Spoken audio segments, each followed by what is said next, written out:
NQR Podcast. Hello and welcome to Not Quite Radio Podcast. I'm your host, Dusk. This is a brand new channel centered around this new effort of mine, a podcast which will be investigative, actively examining certain topics in a way in which we, that being me, the host, and you, the listener, can proactively learn about a given topic. Today we're going to look at some of the arguments that the show Adam Ruins Everything uses, and why they're half and half at best. The thing about this show is it is kind of like the quintessential flow of thought that leads to my production on series like the On series. This channel will be the only channel I'll be doing anything separately on for as long as I can help it. You know, I don't like the idea of doing multiple channels, but this podcast is to be hosted on its own. This is the inaugural episode, though, so let's have some fun, and let me explain briefly how we do things with me, Dusk. This is the Not Quite Radio Podcast. In most situations, this will involve me looking at a given topic, browsing the internet live as I record, and learning, challenging, and ranting on a topic, probably while doing some kind of drug, or at least in some kind of a bad mood, so as to talk about a certain subject. But hey, isn't that how we all work, right? I'm sure the best artists of the world will tell you that, I said worlds, didn't I? The best artists of the world will tell you that their best work was done angry, sad, or elated in some way or another.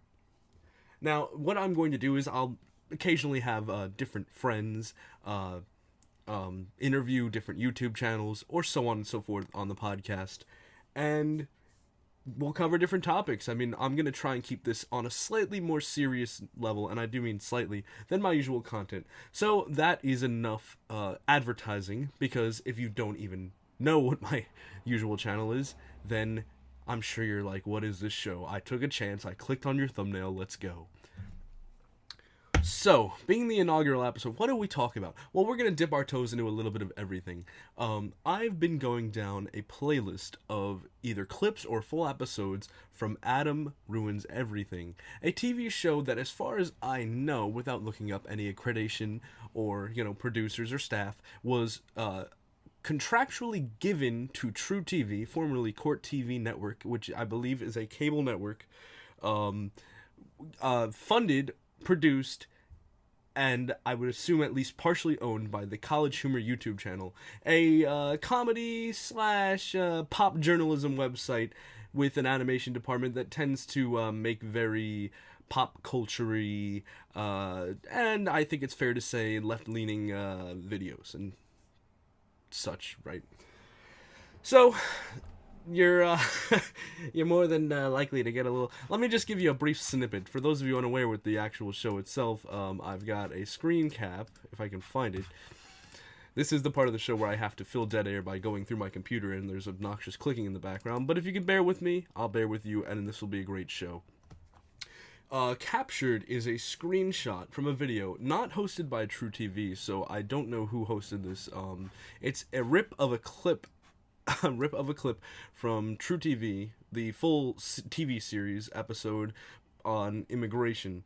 The way that they presented immigration and deportation, both illegal and legal, seemed to be towing the line about as neutral as you can get with something that is so easily favored by like one clearly identifiable political side, that the end, the closing argument, and as we know, or as you will now know, the closing to an argument can shift.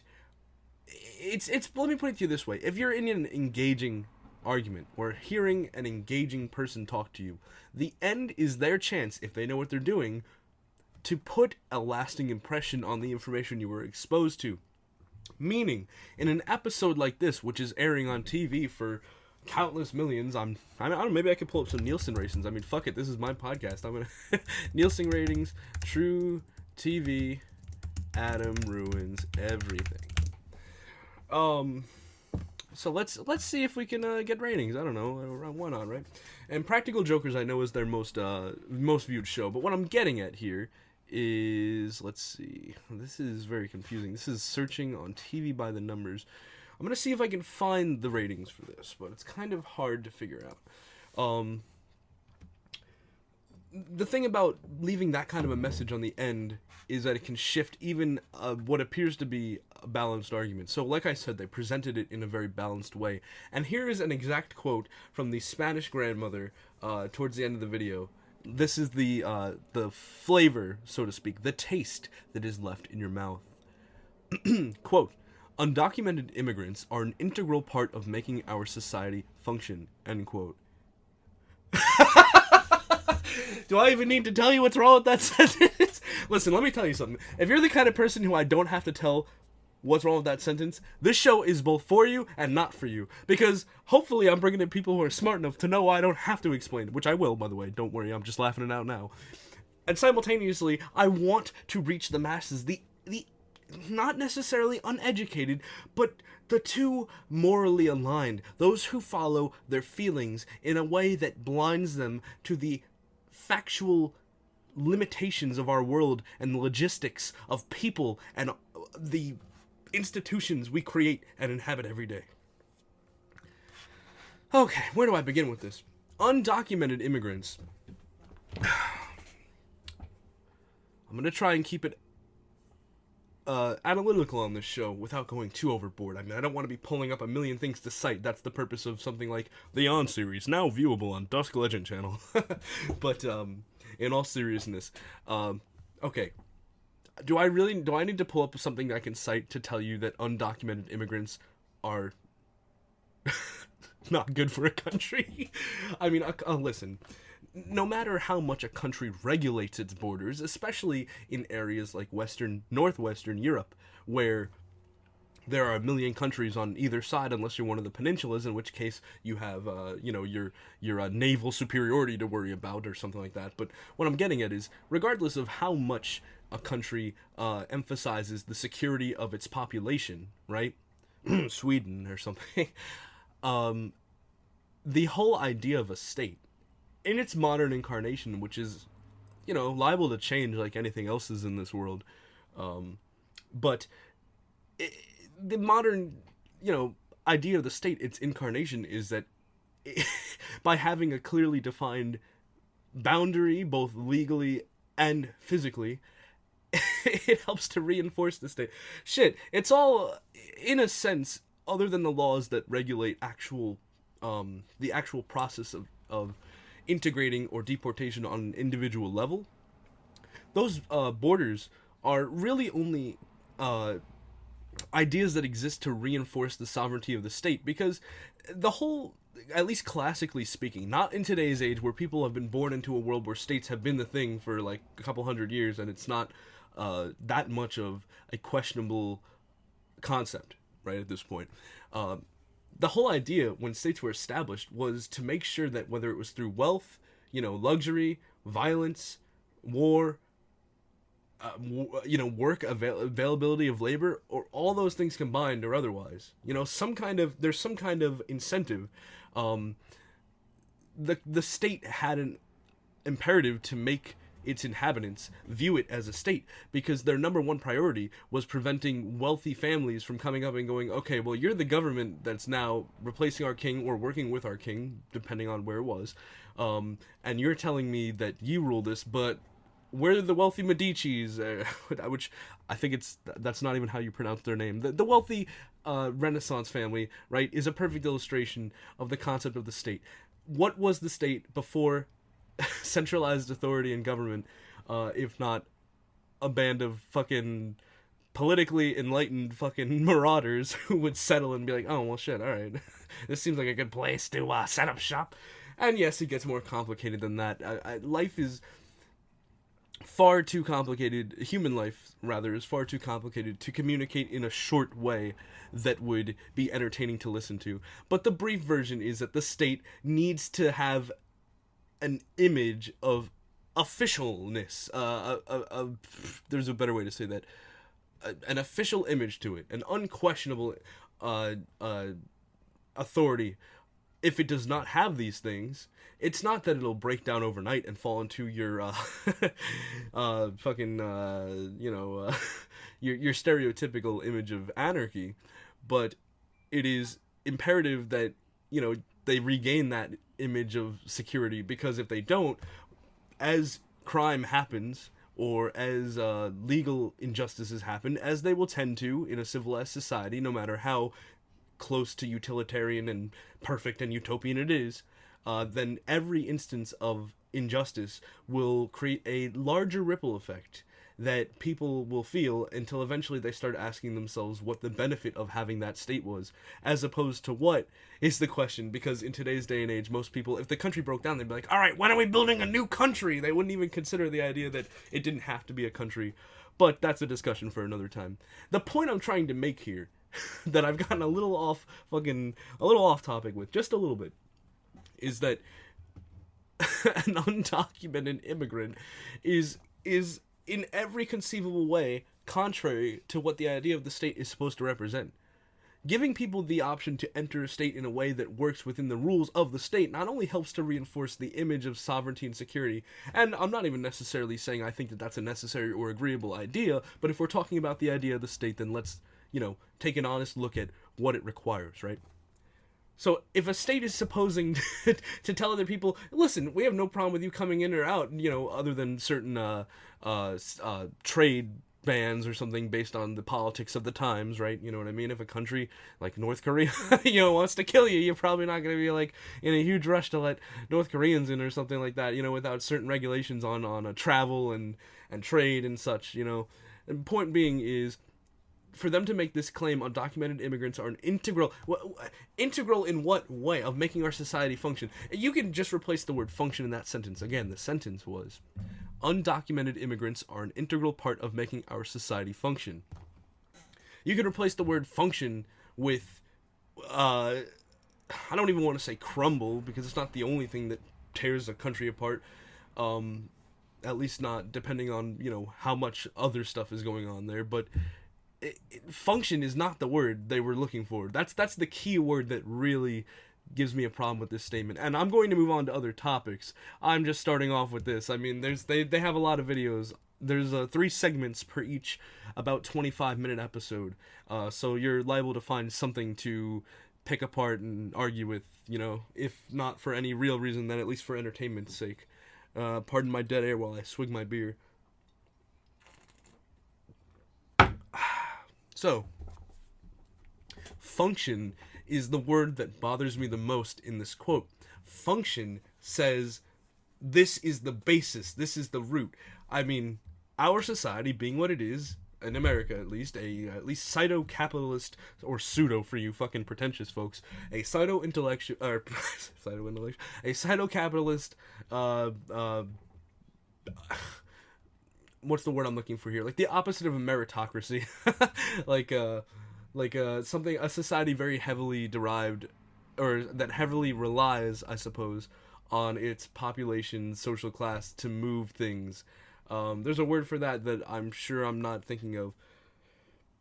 But for simplicity's sake, let's just say a pseudo-capitalist democracy.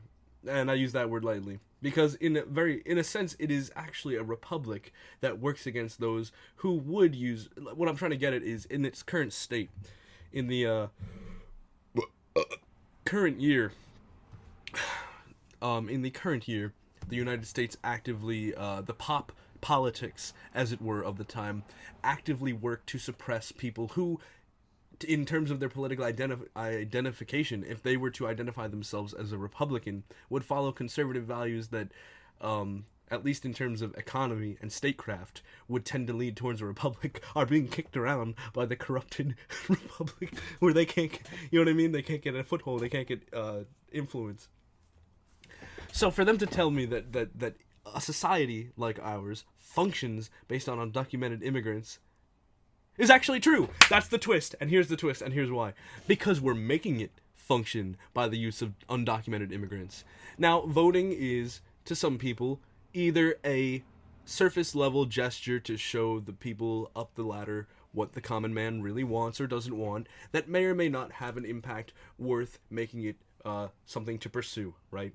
That could have been worded better, but what are you going to do?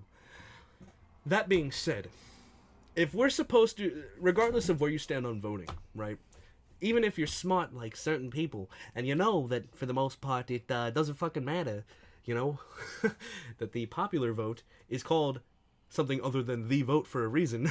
You know what I mean? Even when you look at the word popular vote, sounds petty and small. It's almost like in a high school, the popular girls versus the electoral president, the student body president, you know? Like, where's the real influence? But, that's an issue with representation, not necessarily immigration. What I'm getting at is that our current political landscape, to use words that appear so frequently on the big news networks, our current political landscape likes to promote and endorse undocumented individuals as part of a voter base that specifically is supposed to not only represent but be comprised of people who live in the country. And that's not to say that you couldn't make your way into it legally, and that's not to also say that they don't go out of their way to make it, at least in certain states, difficult to obtain citizenship. But what I'm getting at is that the issue here is not, oh, these policies around these illegal immigrants are so off, it's so bad. It's that they're here, rather, in the first place. I mean, look, you can be a little more fair and lenient with these people so that they're able to obtain citizenship and begin working and contributing and all those other good things that more conservative folks would likely tend to see as the end point of the process. But you can't do that until you address the fact that there's such an overflow of these people and such a leniency with which they are either allowed in, kicked out, or shuffled around. And now, add to that list, allowed to vote. So, allowed in, kicked out, managed, have their cases heard, and now they're allowed to vote. So what I'm saying is that we actively make them a bigger part of the society. And this is one of those should arguments, which philosophy will tell us we should avoid. But to me, should is the most powerful word, because if you have good reasoning behind, when you make a should statement, this is a very brief tangent, I promise I'll wrap it up quick. When you make a should statement, you're implying that the current things that are going on, the current thing could be an idea, a product, any conceivable concept. You're saying that it should be replaced with or be altered in a different in a way that it is different than its original self. To do that is not ignorance. It's I don't get how, the only reason philosophy warns against this is because it likes to stay in the here and now. But how can you get to the future, which will in the future be the here and now, without crafting a plan? Now, this is just my little rant against those academic types. In reality, we all use would, should, could. We all use those speculative, idealistic terms to refer to things that we want to make a case for. But, I mean, that's, it doesn't stop us from doing that. It doesn't stop that from having a meaningful impact in the world of discussion of pretty much anything. So, only reason I'm bringing it up is because it pisses me off when these fucking pretentious goddamn modern day fucking Socrates people think they're throwing you the why, the Socratic method, putting you down until you give them some kind of fucking, you know what I mean? They don't like speculation. I don't know why. Speculation is the most important tool. If we can conceive of any outcome, we can produce any outcome, we can then ask, how do we get there? And what I'm trying to get at with that, though, is that a society that supposes itself to work as a, what did I just say before, a pseudo-capitalistic republic or whatever, democratic republic, should not function based on the significance of the amount of people who, when we drop the fancy political buzzwords, snuck the fuck in. Shit gets real when you point shit out like that, and I like it. I'm gonna take a brief little interlude here to pack a bong, and I'll be coming back with a continuation on the Not Quite Radio podcast. Send any email submissions you'd like me to discuss on the show to notquiteradiopodcast@gmail.com, or leave a comment here on the YouTube channel. You can also check us out on SoundCloud and hopefully soon iTunes. But, with a show like this, I don't think we're going to get fucking sponsored by anybody. I don't know, man. Who's got the balls to sponsor us? Find out. No, I'm losing myself in this one particular quote I'd laid out regarding undocumented immigrants. And though I could honestly go on and do an entire show and on series, and probably will do both at some point about this, I come here today to do a first episode in a very passing way. What I'm going to do is just go through the playlist, look at some of the episodes I've already seen, and then point out some of my problems with them.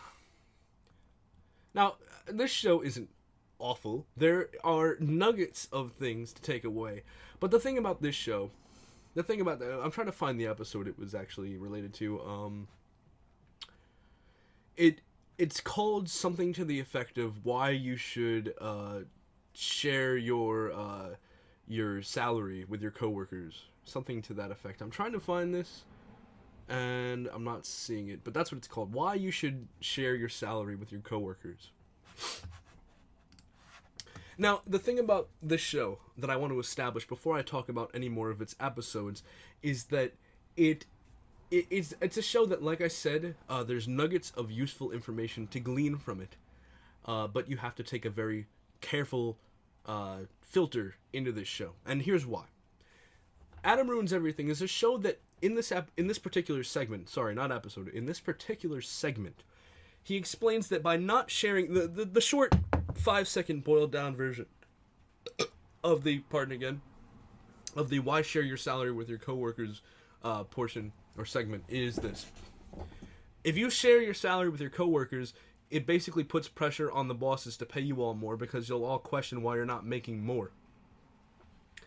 There were a couple of reasons that they said why you shouldn't be scared to do that, but that was the central message, with a short skit at the end involving the company being overthrown and thrown into chaos and anarchy, which, by the way, again, not that I'm necessarily opposed to, but if the message is like, hey, we want more money from our boss in a civilized manner, and then the employees start throwing shit over off their desks, it's like, well, now you gotta pay for that, so you probably just lost your raise in terms of that property damage, but that's just me being cynical. In all seriousness, this show has a good message, an admittedly needed element in at least mainstream television that wasn't there. I don't know about on YouTube. It's easy to get lost with this kind of content on YouTube, but given College Humor's high production value, of course, their part truth, part just more lies program is going to get the most attention because they've got fancy green screens and actors and skits. Oh my god.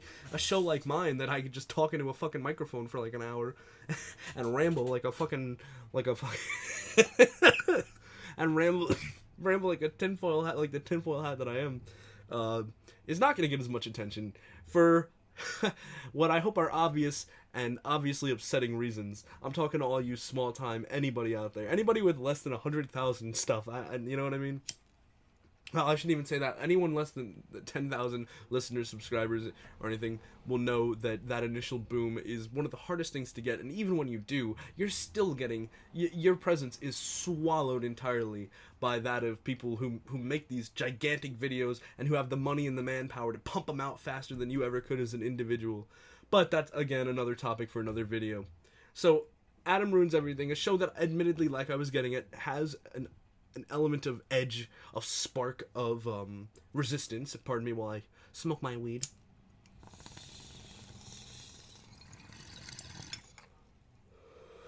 Manages to impress me every couple of episodes, which kept me watching this playlist of segments, because I'd only seen one or two of their videos before, and was curious to find out more about them. So here I am thinking to myself, well, okay, you know what? Yeah, I understand what they're getting at in this video, and they should resist the silence that the managers of private firms and such would likely maintain so they don't have to equalize pay. But of course, that also brings up a whole other slew of issues. I mean, that's the idealistic view. You have to ask yourself, well, can they afford to pay all the employees equally? What were their qualifications coming in? We can't just average out people's salaries just because someone had more accolades than them, And then you have to ask yourself, okay, even if we wanted to give people getting, like, let's say one person A makes $80,000, person B makes $40,000 at the company, maybe a $5,000 or $10,000 increase is adequate, but anything more would diminish the value that person A worked on to get to that $80,000 hiring point in terms of his merit. But regardless, the message is generally something I can get behind. You know what I mean? Maybe it's a bit of a leftist percept from what I've seen in following political media the last couple of years, but apparently the idealistic concept of trying to equalize not necessarily everything, but to bring everything to a slightly more level playing ground. I think, having life and the world be a little bit more fair, for as many people who will tell you, well, life isn't fair, are just the kind of people who are either A, committing acts of suppression. Dude, that's the thing. Real quick tangent. That's how my podcasts work. That's how I work. We're gonna get to the end point at some point, but we're gonna go on a nice long trip to get there. Here's a tangent real quick. Anybody who ever tells you life isn't fair, especially in an aggressive way, is either A, committing acts that would make life unfair for other people, or B, has suffered and is projecting their disillusionment onto you, the eager and bright and to them naive young youth, the optimistic idiot who's trying to make them feel things. They're trying to suppress the guilt and shame and anger they have for being screwed over by a system that they've come to accept as being in their buttholes constantly, metaphorically speaking, by boiling down on you with rage. Okay, so I hate that fucking quote. So again, I like the message. But here's the thing. In that same episode, regarding the salaries of workers and why you should spread it, they also perpetuated the common misconception that women are paid less than men for the same work. Which, at this point, it's common knowledge now, at least more than it was when it was an active political narrative. 5 seconds ago. Here, you know what? I'll fucking find it right now. I'll find it on a couple of different websites. Wage gap gender myth. Because if I just typed in wage gap gender, I'd get a bunch of pages that would push it. But there are here. Let's see. I'm gonna peruse through a couple of these while I talk about it. But the basic explanation before I can find an action would like to show alerts and notification center. I don't know what all this Mac shit is, but I'm trying to find the actual thing that says with the consensus of the 3% roughly gotta be kind of for people who want to argue that English is mental and therefore need to be very specific. Okay, this basically confirms this. This is an article that though they're trying to put some of that 3 to 5% of the 20% gap into discrimination, which I mean I'm not saying is not a factor, but I mean it's got to be what's the word I'm looking for here? I mean insignificant at best. It's just let me put it to you this way: when you're making a soup, when you're making a stew, and you add a spicy pepper, it's easy for that 1/4 tablespoon of habanero pepper to overwhelm the flavor of the entire stew. And in a situation like when you're discussing the wage gap, it's easy for the argument's political narrative, which is usually either racial or gender-based discrimination, sometimes both, which, by the way, Adam ruins everything's segment featured, which is what I'm getting back to. It's easy to have that, perhaps, 1/4 teaspoon, metaphorically speaking, of a truthful element taint the taste of the rest of the argument, which is simply that, if I remember correctly, most of the debunkings of the statistics that are pushed by women's rights movements and such pertain to the idea that women spend less time in the workplace. That's all it is. When men have the dreaded 60-hour work week, the American dream, working your ass off for 5 hours of good money, you know what I mean? So that 5 hours of freedom you have on you don't have a day off. You have a day where you're going slightly later than usual. So your 5 hours of freedom is well funded, right?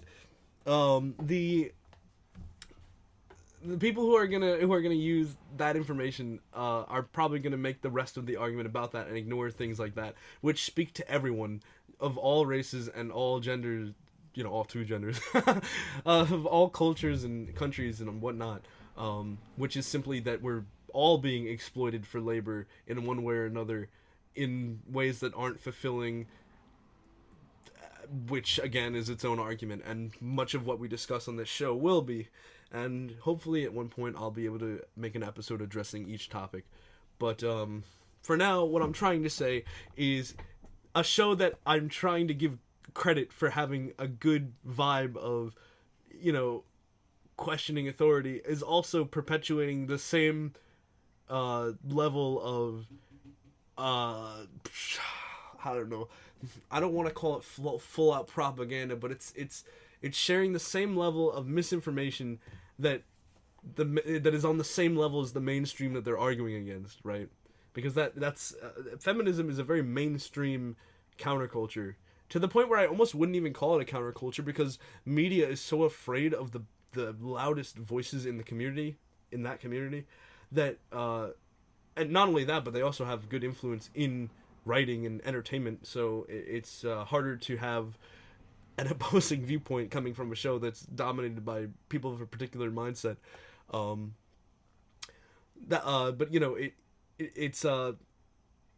it's kind of like weird how mainstream feminism is. So that tells me that there's, and I have to look, honestly, I don't know if I can get this information. Let's go back to the Adam Ruins Everything playlist, and I'm gonna try to find some credits on this show, because I'm trying to see, there's not credits for any individual segment.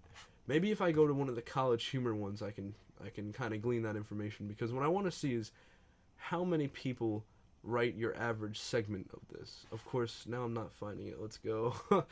The engaging part of the show where I search for shit. Okay, well, here you go. Adam Does Pod. Whoops, sorry. College humor little thing there. Let's see.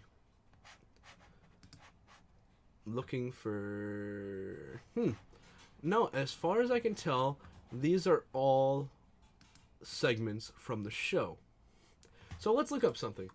Let's go back to Google. Let's say Adam Ruins Everything television cast. I want to see how many writers are on this show, because just like anything else in this world, it's a show that even the best shows of this of our time. Hold on a second. Even the best shows of our time have a mixed bag of political messages. Even the smartest, this is a popular term I'm using just for the sake of using it, quote unquote, even the most red-pilled shows, end quote, are going to have an element of bullshit when you just look at the sheer saturation of opposing political ideas that align with the mainstream and the counterculture mainstream, which I never thought would be together in one sentence, right? Like, how do you have a mainstream counterculture? But I don't know.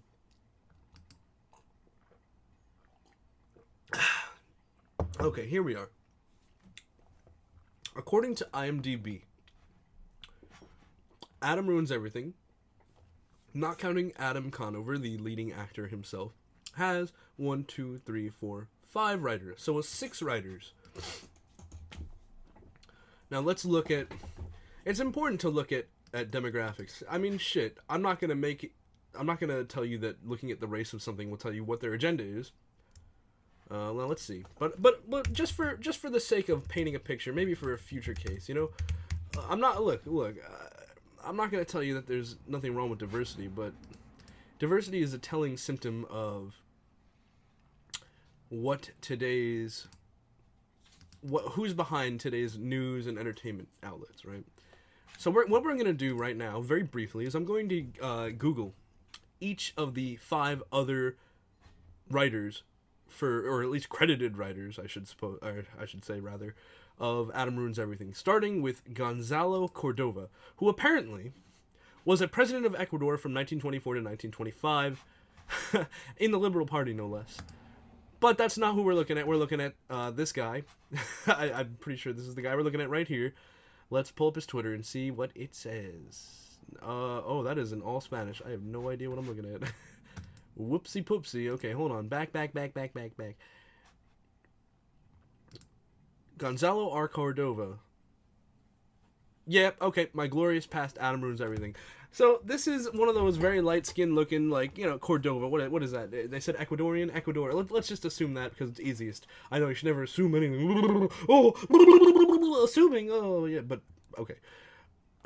Whose first tweet, by the way, when I clicked on his page is, "You can tell the beer is Republican because it's covered in a sheet." Okay.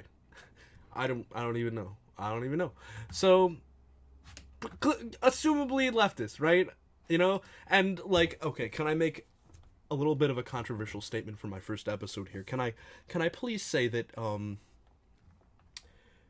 with obvious exceptions, I mean, I've seen the whole blacks for Trump, women's for Trump kind of groups and such.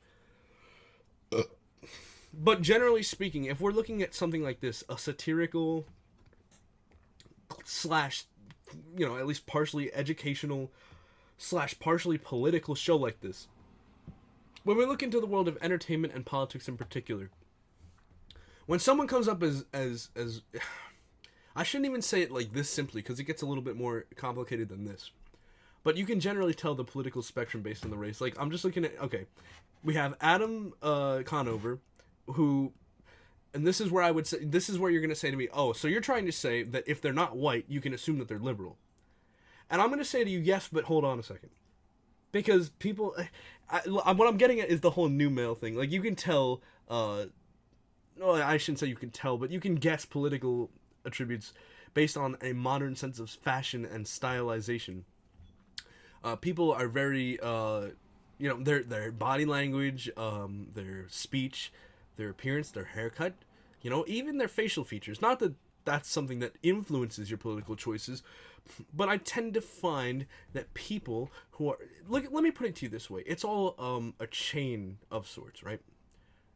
People, let's start at the very bottom. People are born with a specific combination of ethnicities, which culminate to race. Regardless of whether or not you think race is a social construct, which, by the way, again, one of those moments where I hope people who know that that's bullshit are and aren't watching this show, because I want people who think that to be watching this show so I can blow them the fuck out, but pipe dreams, right? But let's assume, just for a moment, that race is 100% the traditional way we describe it. You're born with a certain race. Now, that certain race, along with your economic social class, is going to determine, for the most part, your political views down the line. You're either going to fall somewhere along a pretty moderate spectrum of the people who are in the majority around you, and then once you get to be a little older and you absorb more external sources like TV and school and whatnot, you might shift a little bit. But generally speaking, in terms of like just local communities, right, you're going to fall somewhere on that spectrum, right? Now, you're either going to do that, or you're going to pull a complete 180 and go the opposite. So I think I kind of lost sight of where I was trying to go with this, but along that chain, there are multiple things that paint a picture of a person. And I guess the easiest way to say it, which most people will give you shit for, because if I just say it this simply, people are going to be like, it's not that simple, but it really is. And it's hard for me to find words that justify that concept to people who are going to adamantly defy me to make that statement. But it comes down to reading people, which you can most of the time do, especially in a medium like Twitter. Like, I'm still on the first fucking writer, by the way. This is the most long-winded show on the internet. This guy Gonzalo Cordova is like I said, light skin, some kind of Ecuadorian, we're assuming based on the name, right?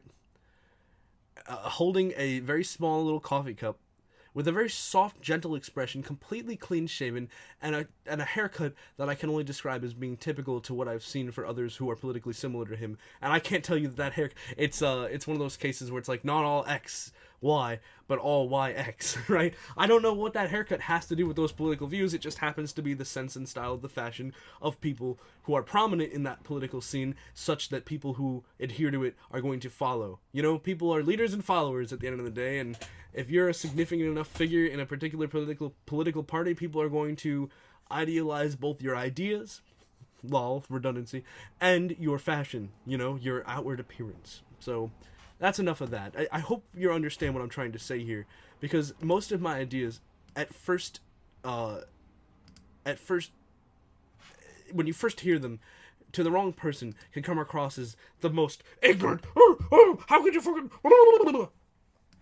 or I can explain them and they'll make sense to you, which is the goal of me existing as a person, to tell you things. So here's the next guy, Travis Helwig. Now, here's a case where I could be wrong in terms of my assumptions about political spectrum, but looking at this guy, he's got a beard, very, very masculine facial features. He's wearing a red flannel in his picture, which is how he's choosing to represent himself. And thereby, hold on, let's pull up his Twitter, just because that seems to be the, here, right here. It literally says it right here. Proud cuck. Head writer for Adam Ruins Everything. So he's the head writer. So if he's the head writer, then along with the creator, he's probably got some kind of a stake in being like an editor or a gatekeeper on what information is represented in that show. He looks, again, like I said, I'm not 100% on what I just said about, you could read people, because reading this guy, I would say that he looks like he's slightly more conservative. I wouldn't say a lot. He's still got I don't like using this word because I'm a long-haired guy myself, so I have to take care of myself, hygienically speaking, but he's got that very metrosexual look to him. Can I say, is that too outrageous for today's political atmosphere? You can't call people metrosexual, right? That kind of air of feminine, self-image indicates to me a lot of stuff. But if he's saying he's a proud cuck,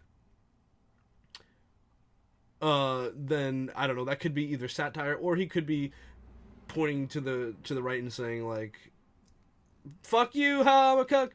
Although he seems to have reblogged a video of a Mexican guy, or no, sorry, that's a black guy, of a black guy running up to a truck in traffic and tearing off its Confederate flag.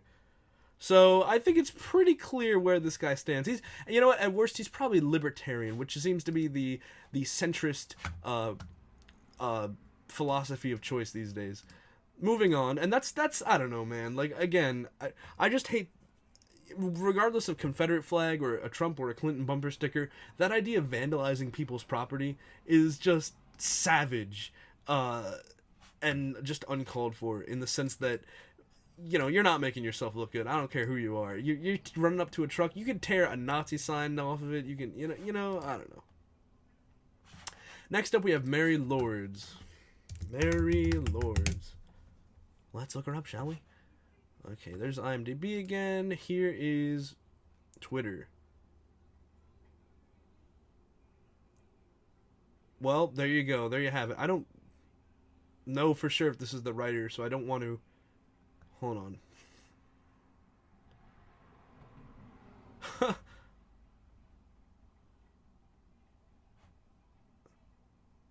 Wow, I really hope this is not the writer for... Okay, let's look at pictures for Adam Ruins Everything. Because... Oh, this is definitely who this is. Apparently she quit Twitter. Oh my god, this is a raging fucking liberal... And apparently a feminist. Who, by the way, oh my god, I could make a whole podcast just out of me going to people's Twitter's pages. First of all, oh god, I wish I could show you this. I don't want to link to these people. I feel like that would make it too personal. This is just a radio show. Well, it's not quite radio, but Mary Lords, at Mary Lords, Lordes. Go look at it for yourself, because unless she changes it after hearing this, which I doubt, I don't have that much fucking influence, her banner is all fucking black and white middle finger. It's fucking poetry. It writes itself. That kind of no fuck you activism is not only useless, but it's degrading. It erodes any character, intellect your purpose had, and it makes you look, no matter how right you may or may not be about the topic, like a chubby little toddler stamping your feet in what can only be described as an unjustifiably ignorant outrage against something. Now let me just... I'm throwing this chick under the bus. On December 31st, 2016, this chick posted, let's see, 1, 2, 3, 4, 5, 6, 7 tweets, all pertaining to quitting Twitter because Trump is about to be inaugurated. I mean, for Christ's sake, look, I'm not in love with Trump. I'm not sucking that Trump cock, all right? I think he shows signs of being easily manipulated by higher ups. I don't think he's not the kind of guy where I would look at him and feel the same way I would about Obama or Bush, who again are seasoned politicians. And that's probably why. I feel like at worst he's just a puppet for the fucking neocons, which out of the conservative camp are probably like just as bad as most of the left. But it's too early to say that kind of stuff. And even if it is the case, I can at least get behind some of the messages that they're, or the actions they're trying to push in the meantime before they can plant their own shit. But it's important for everyone to stay vigilant, even our enemies, that is to say political enemies. People who are going to dig up dirt on Trump. Because if it's there, then we deserve to know about it. I mean, even that bus talk shit where he was like, I mean, dude, I don't know, that's a whole other topic. I don't want to get myself on that tangent, but that was bullshit. That whole, I can have any girl I want. I mean, because it's more of a question of whether or not you think he's bad or society's bad. And I have to pick society, because I know for a fact that a guy like him can say things like that, and they're mostly true, because I know that we have a society full of women that would throw themselves to a guy like that. But no, he's the problem, you know what I mean? It's a case of don't hate the player, hate the game. But what are you gonna do? No, that makes you a fucking raging sexist, right? You know what I mean? This is the idiocracy, the sheer denial of reality that we live with every day. But I'm getting distracted again. Maybe not the best idea to do a show like this high, but we'll find out. I'm gonna do this shit for like 10 episodes until I change my mind about that, you know? Let me read to you, after smoking again, the, what did I say? It was 7 tweets she posted.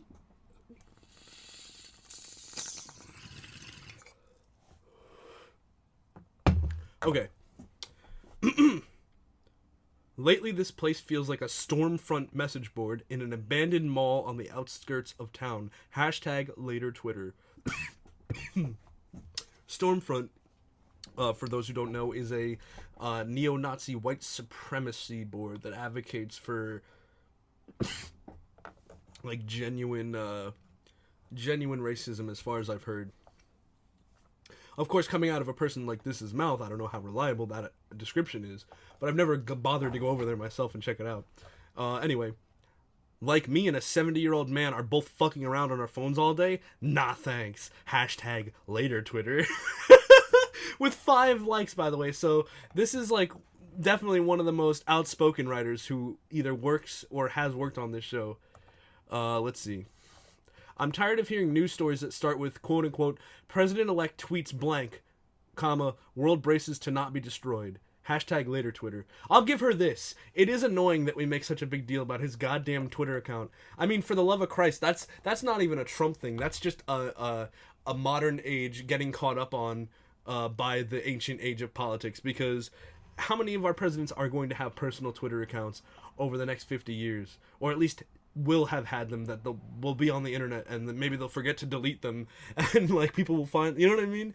Like, that's just the modern age. So it is stupid that the news likes to obsess over it. But of course, when it comes to the individual themselves, if they don't like them, then they can add extra coverage of that social media nonsense. Anyway, next tweet is, holy shit, you're going to be leading the country in 20 days. All caps. Get off your fucking phone, grandpa! Hashtag later Twitter. I'm gonna respond to this chick as Trump. Wow, really sad that you're that sad about my tweets. Pathetic, unbelievable, sad. These are the kind of people. No, folks. No, I'm telling you, folks. These are the kind of people. I can't even do it. I'm just like no. It's the kind of troll logic that you have to respond to on an equally crazy level. Because when your emotion flares up, what she is, the only thing you're going to be able to communicate to her while still getting your point across is you're going to say, well, no, fuck you! Why do you care about his fucking phone? But if you engage her, first of all, on that level, rather, you're going nowhere fast. She's going to be like, no, well, fuck you! That's why her fucking, her banner or whatever is black and white middle fingers, dude. Because she doesn't know anything but fuck you. She doesn't know anything. Alright. The next tweet. I'm jumping off this ship before it sinks. Hashtag later Twitter. Let me know how big the iceberg is. Hashtag later Twitter. And finally, drum roll please. Probably sounded like shit on the mic. Sorry about that. drum roll please, quitting Twitter for 2017 because I don't want to be on the same app as a racist, hateful 70-year-old man, hashtag later Twitter. Wow. Wowie kazowie.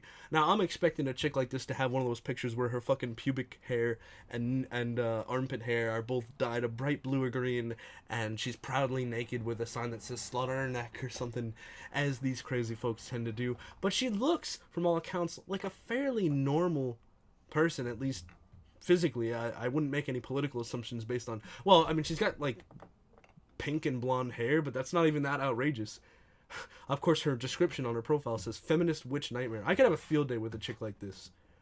These, you know, I hope, first of all, I'd like to take a really brief interlude from the current tangent we're fucking on to tell any first-time listeners that I appreciate your patronage of my podcast. Let's see. The next writer is Alingon Mitra. I'm probably saying that wrong. Whatever. I don't give a shit. It's a name. Big deal. You can spell it out and Google will correct it for you anyway. Alingon Mitra is a writer known for The Daily Show, Adam Ruins Everything, and Last Comic Standing.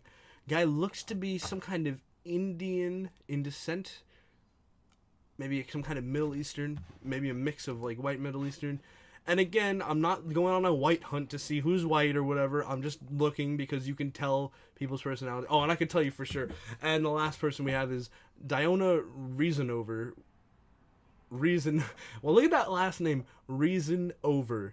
It's literally the words reason and over. And unless that's a stage name, it's like the political jokes write themselves, man. Reason over everything, right? Yeah, but not in the case of these people. That's not like where they come from.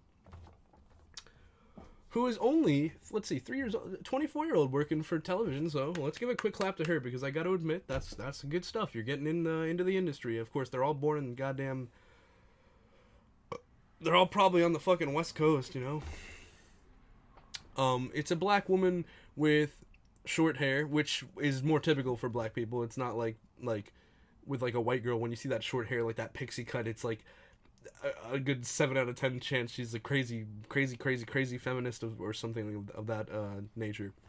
But she's got what I like to call the problem glasses. And if I let's see if I Google that real quick and get a nice what's that called, Urban Dictionary description of what problem glasses are. Urban Dictionary problem glasses. Here we go. I don't know if I want to read this just yet. Let's see if a fashion accessory worn by a social justice warrior and/or feminist that believes everything is sexist, racist, homophobic, and/or problematic if it challenges anything concerning their feelings of self-entitlement and/or politically correct worldviews. This differs from hipster glasses, which are often just a pair of empty frames. And basically, there you go. She could be super... Like, life is stranger... The truth is stranger than fiction. Life is stranger than fiction. For all I know, she could be a raging Republican. But again, they say not to judge a book by its cover, but we learn to make... We err on the side of caution. Make an educated assumption, and if you're wrong about something as meaningless as how someone's political views correlate to their looks, then fucking accept the new information when they tell you, oh, no, actually, I'm a super conservative. You go, oh, okay. Because the whole argument here is not that, like, oh, they all look like liberals or whatever. We're just looking for bias. Because based on what I saw, I can tell you that most of them are probably fairly left, you know, or at least libertarian, which would tend to put the right on as the odd man out. And in a political system like ours, which, as I talked about before when I was talking about the state, in a system like ours that proposes that voting be such an important and central institution, all the parties inside should be equally represented to the people. And that goes, again, to a problem I mentioned briefly before, that is representation. Representation in itself is a barrier that tells the common man, well, we want your views to impact the system, but not directly. So somewhere along the line, that middleman aspect got in there, and we fucked up. And that's not just specifically a diss on like the U.S. That's a UK. That's a kingdoms established. I think the electoral. No, I'm not saying kingdoms had electoral colleges. What I'm trying to say is, it goes back to like a board of representatives, like, from the towns is what I'm getting at. Yeah, the ones who would communicate with the king, even back in those days, you know. When we give up the power as individuals to delegate, or to relegate, rather, that authority to an outside source under the assumption that it's more efficient for us and for the state, we have hurt both us and the state. Excuse me while I bong real quick.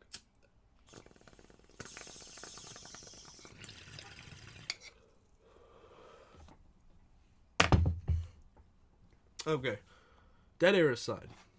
Now that we've looked at the cast of Adam's show, let's pick out a couple episodes at random. You know what? Let's look at some of the reviews, actually. I'm kind of curious. Let's see. There's a lot of actors, man. Series sound development, series art development, series production, series makeup, costume, casting, film editing, cinematography. Oh, and of course, I'm not going to go through all these people. Maybe I will later. But producers, and I'm not seeing... Not that it really needs it, it's a TV show, but... so producers typically have, again, either a direct influence on what is being said or what's being focused on, or they act as gatekeepers in terms of what information is excluded or included. So again, there's a series produced by, let's see, they all have different amounts of episodes. 1, 2, 3, 4, 5, 6, 7, 8, 9, 10, 11, 12, 13, 14, 15, 16, 17, 18, 19, 20, 21. 21, including Adam Conover, the lead actor. 21 producers. Which, again, is going to tell you a lot. The writers are who actually come up with what is specifically said, but a producer will often set the tone. They probably got different producers that were educated about different topics. Who knows how they do it or if it's even that thought out. But I'm just giving them the benefit of the doubt as to how I would do a show like this. But let's go back to that playlist, shall we? I almost wish copyright laws were less restrictive than they are, because I would love nothing more than to play full snippets of these episodes on a podcast, no less, and respond to them. And maybe I'll do that in future episodes. This podcast is going to be about more than goddamn this show, but it's a good first episode because this show tackles a lot of things that I could object to, and every now and again, I'm sure, and it's still an airing show, so I'm sure that I'll come back to this show and rip it a new one every once in a while. So let's go through some of these videos. Let's see, election special. No, that's way too far down. Okay, let me put it this way. I saw 2 videos off the top of my head. I saw one video. You know what? These are 2 I don't even need to look up anything. Here's where 2 of the messages, and this is where the attitude that the show tries to exude, like it thinks it's saying resist authority, be intelligent, be individual, be smarter, collides with that mainstream pop culture, pop science, pop politics bullshit that is clearly the result of somebody pushing some other agenda. And what I mean by that is 2 episodes of Adam, or 2 segments, I should say, rather, out of episodes of Adam Ruins Everything, are the topics, why herpes isn't that bad, the herpes myth, something to that effect. I'm trying to actually find the title here, but that's basically what it's called, the herpes myth. I'll type it in while I'm doing that. Okay, and then what's the other one? It's called, divorce is actually good for you or something. Here's the name of it. You probably have herpes, and that's okay. Then there's the circumcision, which I don't know. Circumcision is kind of like a weird thing. And here's the other one. Why divorce is actually a good thing. Now, why divorce is actually a good thing, without pulling up the video, I remember ended in something to him saying, laws changed on divorce, with no fault divorces meant that individual members of a couple didn't have to take responsibility for the divorce. Plus, there was the lack of social stigma in the period of the sexual revolution, I should say, in the 70s, which allowed, or maybe it was 60s. You know what? I don't know. Let's look that up, because we have the ability to do that.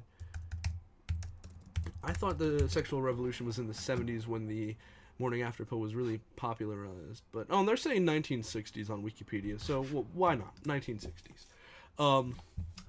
So, basically, the Adam Ruins Everything segment made the argument that because divorce faults are now no laws, or no, divorce laws are now no fault, more people who need them can go get them.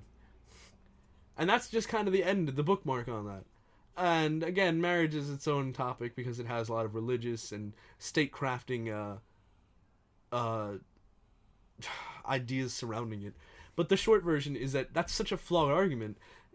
What you're saying is, oh, well, it's good for anybody to be able to go get the divorce. You're not addressing the truth that currently we have an area where we have half and half divorce rates, sometimes more in certain states, but I think that's like the average is pretty much, it's like 49 or something. It's like almost half. Too much, basically. You're not acknowledging that truth, and you're not giving a moral way, you're not weighing in morally on that. You're just saying, well, because there's so many people who need to get divorces, now we have no-fault divorces, so it's easier to get a divorce. So divorce is good. I'm not even kidding, man. It's only a 2-minute video, too. I mean, that's why the On series is something I read so much for and don't put out. I've only put out one so far, and I've got a list of 2 or 3 that I'm looking forward to posting, but won't be out for a while because these are big topics I'm examining. How can you expect to make a video in 2 minutes, right? Or even in what am I at right now? An hour and like 2-minute long rambly ass podcast. How could you expect to cover such all-encompassing and important topics and have even a shred of balanced sensibility regarding it? As far as I'm concerned, look, in terms of my personal life, I'm a bit of a lecherous sleazebag, you might call me. And I might be honored to hear you call me it. Because frankly, I don't give a shit. Sex is not that you shouldn't be safe about it, but it's natural. I'm not going full-blown debauchery. I'm not into poop. Nothing weird like that. But, I enjoy the, occasional, call me a vagina sommelier, you know what I'm saying? And with that in mind, so I'm not that I'm coming from a perspective where I'm a religious virgin waiting till marriage or something of that nature. But I will say this, marriage, or at the very least, some kind of court-ordained, relationship, like girlfriend-boyfriend, but just officiated by the state. Doesn't have to be a tax thing, just a legal consideration, because then it would be too easy for anyone to say, well, we never were this, we just lived together, without relying on testimony from friends or something, which would be ridiculous. But, marriage is a pretty important concept in the sense that it promotes family units, which again is a cultural thing. In Japan, for instance, I'm sure most people know that, or I could be thinking of China actually. Well, in most Asian cultures, which generally all borrow from similar philosophies and then expand on them over the centuries, of course, but generally speaking, the role of grandparents and of elders and family members is more important in most Asian cultures. And I can, without getting into why, comparing that to the U.S., family cultures usually involve, it's a very classic American dream. My own property, me and my wife and my kids. And it's not that your grandparents were never part of the equation, but the traditional nuclear family, the 20th and 21st century image of the everyman in America was just the man, his wife, the dog, and the kids, or whatever, right? Nothing wrong with that. I actually like that image very much, but it's an image that is bolstered by marriage. Now, again, marriage is important to perpetuate families. Families are important. For one, it's the most economically stable mode of living, unless you happen to be a rich individual. If we're talking about moving up in terms of social mobility, you're going to have the most chance in a married and happy and healthy relationship. It's also the most psychologically fulfilling thing. And here I'm going to go off on just a tiny bit of a tangent to really nail in this point, but if you question the happiness value in marriage, think about a single guy. I'll use myself as an example. I mean, I just outed myself as being like a sleazy guy, kind of guy, and that said, when you look at a single guy's life, regardless of whether or not he's just chasing some strange or some fresh tale or whatever, what have you, or whether he's looking for a relationship of varying seriousness, right? The single guy is going to go out to more social things under the pretext of, well, I hope there's women here, because that's like what I'm trying to get down with is women, right? So when you're married, you're able to go to something like a pottery class and see it as just a fun little distraction, and you might make some friends there, and you hang out with those friends. That's why they say couples are, better friends with other couples and such. But the single man doesn't see it the same way. He can be at the same event as you, the same rock concert, the same rave, the same bar, the same fancy dinner, the same bowling alley birthday party. You know what I'm saying? And I understand that mentality, because the modern problem is loneliness and the technological detachment we have from a community which we would dip our toes into, metaphorically speaking, to look for a mate. In the old days, you could meet the love of your life at a fucking grocery store because it was, like, I don't even want to say appropriate to talk to some random girl, because it's not inappropriate now, but it's all but censored in terms of social gatekeepers. That is to say, loud people who have opinions, and that, like I said before, happens to be feminists, who, as I stated before, are a mainstream counterculture, which means they're up in the limelight, in the forefront, enough to have a significant impact, while still being mostly unknown due to their counterculture status and their often very loud and violent stances against established things like money and people in areas of money that would be likely to try and bury their cause, right? So, we've gotten to the point where that kind of influence in our policy and our entertainment has led to a world, especially considering our young people, because as sad as it is, and I don't want to get too into it because this isn't a philosophy on life and death, but as people die off, new people come in, their culture comes in. I mean, no matter what you do in your whole life, it's the world that you're leaving behind, the world that you're leaving behind can only be influenced by what you did while you were here. If you don't have that enduring, so what's stopping all these young people today from developing insane twisted views based on a mainstream counterculture? You know what I mean? And it's not even that well integrated. People joke and shit on feminists all the time. I mean, even people who are moderately into feminism, who, like, let's say you go on Tinder, right? Or just something like that, and you find some, like, pretty average looking, like, blonde chick. This is for all the guys out there. And she doesn't look like any kind of particular person. She doesn't have her video game shirt on where you're like, oh, she's a gamer. She looks like just your basic ass chick who likes to, like, she's in a sorority or something, like your basic bitch. That's not an insult. That's a ghetto word. But anyway, you're not going to assume a girl like that is a feminist, because when you think of feminism, it's more associated with radicalism than it is with its even more tame precepts, which are still affably fucking consistent and or reasonable anyway. But what I'm trying to get at is, you'd probably be surprised to learn that blonde chick, like, who looks like the every woman, they're like, oh, I have no immediate assuming thoughts about her, is like, oh yeah, oh, I'm a feminist. Like, she just can agree from the sidelines without probably knowing that much about what it actually entails. So when we live in a world where people like that are left to champion the cause of social change, we lead to a world, or it begins to build a world where you can't even have a normal social interaction with a girl and expect to have anything out of it. You know what I'm saying? Like, you can be the nicest dude. I mean, I'm not saying it never works. I'm not saying that. It's just, like, 7 out of 10 times people just don't want to be bothered in public. And I get that. There's totally nothing wrong with that. I mean, I'm sure there is some legitimate dudes out there, like the fucking Chris Chans of the world, if you know who that fucking train wreck is, who don't know how to take no for an answer. And that's where this argument gets kind of hard, because it's like, okay, I have to acknowledge that. But that said, you have to assume that that's going to be the exception, not the rule, when you approach a topic like this.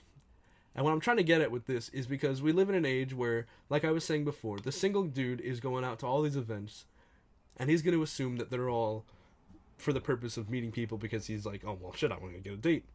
Where the married couple doesn't even see that to it. And I forgot exactly how I was going to tie that into the whole encouraging divorce thing, but what I'm trying to get at is that more people should be in stable relationships. Instead, we're seeing a rise in nonsense like these polygamy, that's not even the polyamorous, which is just the non-married version of polygamy. Hey, do you want other cocks in your, in your pussy? Come on down, polyamory. It's the social science approved official buzzword to justify taking more cocks in your face. Slurp up that cum. Don't leave a drop. Which, again, is a hard argument for me to make because, fuck, in terms of just single life, I'm all for the debauchery.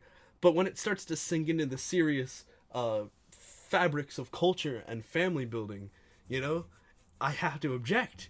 It's a weird line for a person like me to draw because I'll happily be the guy who, let's say you're Mr. Polyamory, I'll fuck your polyamorous girlfriend because, like, fuck, she's hot. And I ain't gonna feel that weird about it. She apparently doesn't see it as a problem, but I do. And I'm still gonna take advantage of the benefits of it in that situation, but, like, you know what I mean, dude? But all jokes aside, so when you have shit like that, it actively undermines the institution of not just marriage. It doesn't have to be marriage. It certainly doesn't have to be the late 70s American vision of a fucking destination wedding with like heavy Christian influences, right? You know, when you undermine marriage, you undermine the stability of a family, or you undermine a stable relationship. You undermine the stability of a family. When you undermine monogamy, is what I'm getting at. Now, I'm probably the best spokesperson to reach out to these leftists about this kind of topic. Because, again, I'm a perv. I'm a full-blown perv, dude. I love the clubs and bars, and I love throwing game at women in public. Oh, okay, can I say something like that without getting crucified? So, I understand what it's like hearing like a super prude trying to tell you about like no, you have to wait till marriage, and it makes monogamy seem very unappealing. But you know, we live in a world where I don't know if you can trace it back to your conspiracies. You could say, well, there's chemicals in the water and the food, or you can trace it back to vaccines or television or fucking satellite rays in our brains. And I'm joking about most of those, at least partially, so don't worry. But what I'm trying to get at is we've created a world where much akin to, you know what, here I am going on another Google search. I want to see ADHD diagnoses in kids through the decades. Let's see if I can find a graph too, because what I'm trying to prove by using data here, let's see, 1998, no, that's too short of a span. What I'm trying to prove here... Well, okay, here you go. In 2003, there was a 7.8% of kids being diagnosed, and there was a 42% increase to 11%, according to phone-conducted interviews, which are a rare breed of survey taking, but regardless. So, let's just use that statistic I can cite, and I should see where it's from, actually. Let me go back here real quick.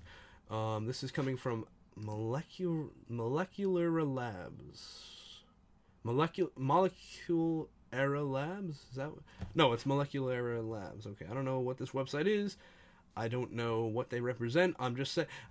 I probably should look more into this. I know it's not very professional, but what I'm trying to glean is a basic trend. Yes, there's more kids with ADD, right? And how I'm trying to relate that to this marriage topic I'm talking about is because it's kind of how we treat the idea of having a monogamous one-on-one relationship. It's like this chore. It's like, oh, I have to love the same person. Oh, we get our attention spans for a body, for a person, for a mind and soul, if you care to look at it that way, is we have no attention span to love one person, which is an especially telling warning, at least I think, of what the future people are going to be like.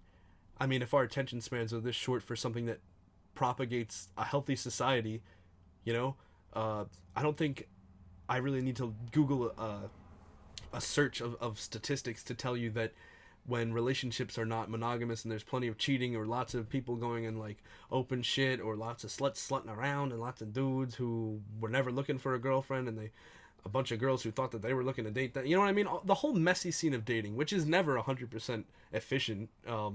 Again, that's a topic for its own episode of a podcast. But when you look at the dating scene, a more unstable one is certainly not conducive to a healthy society. And that's just dating. People who have their attention spans affecting something as integral as choosing a partner, someone they can really share and be fulfilled with. And keep in mind, when a person is fulfilled, they're going to be at their best. I mean, Maslow's hierarchy of needs, dude. I mean, you can spit on social science all you want, but in terms of just sheer philosophy, the dude's right. I mean, what do we all do? The first thing, you eat and you drink, and you get money. Oh, you get money, you get a job. And most people who follow that, they become CEOs. What do they start doing? Oh, I want to do something important with my money.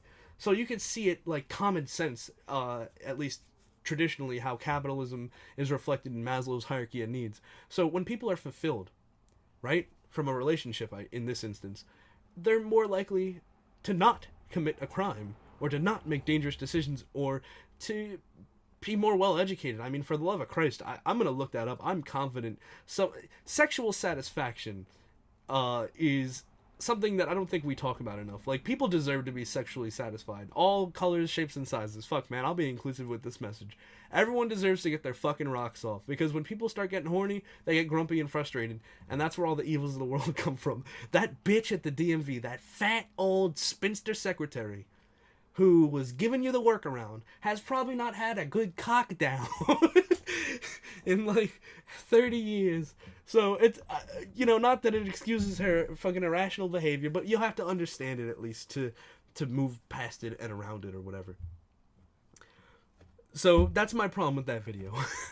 And then that don't even get me started on the herpes one. I mean, for the love of Christ, yeah, sure, just because their argument in the video is that herpes is a disease so unimportant for how it's treated along with other STDs and sex education classes in the United States, that it's misrepresented, and it's really no big deal except for if you're pregnant and susceptible to things that would compromise your immune system, right?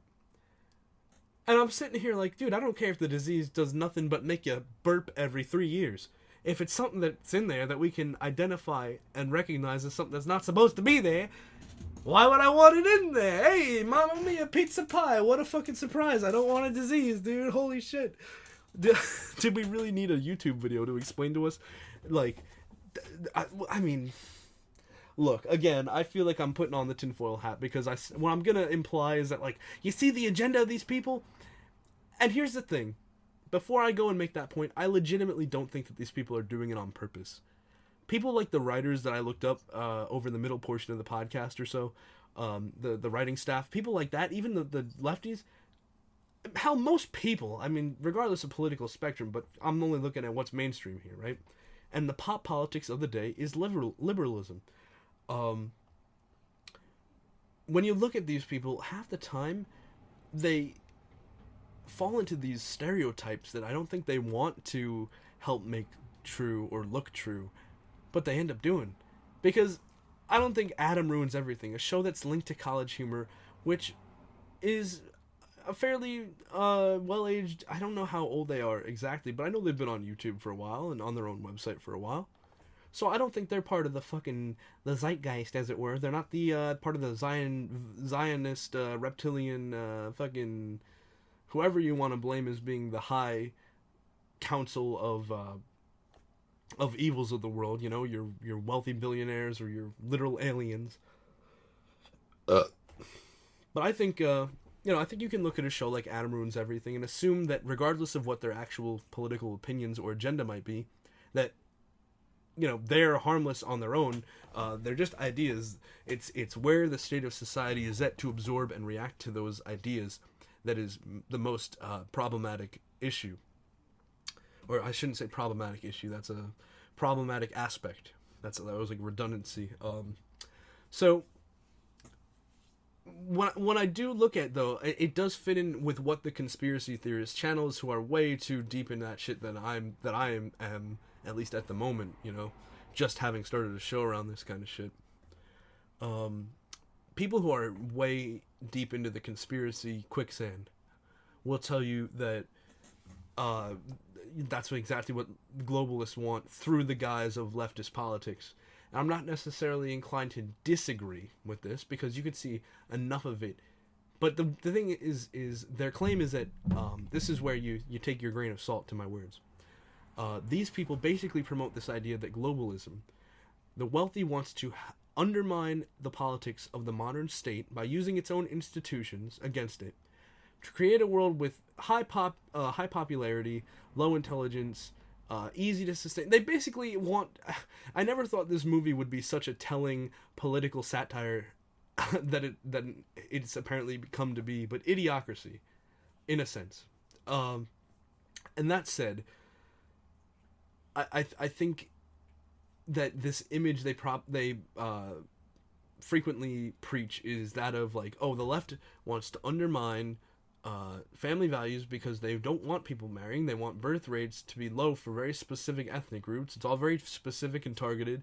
And again, I can see those patterns in things like Adam Ruins Everything, but then I have to turn around and say, well, yeah, but I don't know, how concentrated is Adam Ruins Everything? Like, are they meeting in some shady yearly, annual meeting with like some secret board of globalists? Like, that's the thing. I do agree that there are definitely forces out there like that, malicious forces that are beyond our immediate individual control. But I don't know how I guess that's just a point of investigation for another episode. How interconnected could these people be? Regardless of whether or not Adam Ruins Everything is just an arm of this same shadowy, umbrella group of people trying to change the world for their own benefit, or whether they're just a symptom of a problem that is attributable to some other source.